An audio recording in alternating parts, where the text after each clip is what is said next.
L'idée de ce point presse, c'était l'occasion de pouvoir faire avec vous d'abord un premier point d'étape de cette première partie de la campagne. J'avais eu l'occasion de dire dans ma déclaration de candidature que je considérais que le mois de septembre jusqu'au mois de décembre devait être la période consacrée à l'élaboration du projet, au fond, au contenu,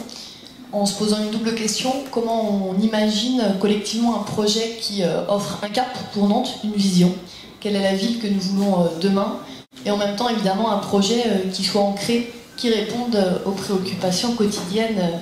des habitantes et des habitants. Cette campagne, c'est la première fois vraiment qu'elle est, pour moi en tout cas, au sein des quartiers populaires, et qu'elle est en capacité d'écouter et de surtout prendre en compte vraiment la parole de tous les habitants de Nantes. C'est la première fois que je m'engage dans la campagne et que je soutiens Johanna, parce que je sens que les choses vont changer et moi je suis pour la culture partagée. Ce que je leur demande, c'est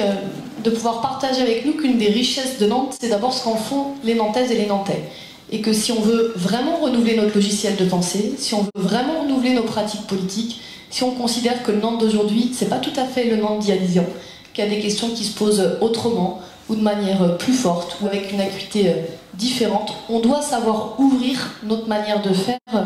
aux Nantaises et aux Nantais. J'aime la démarche de ne pas être qu'observateur et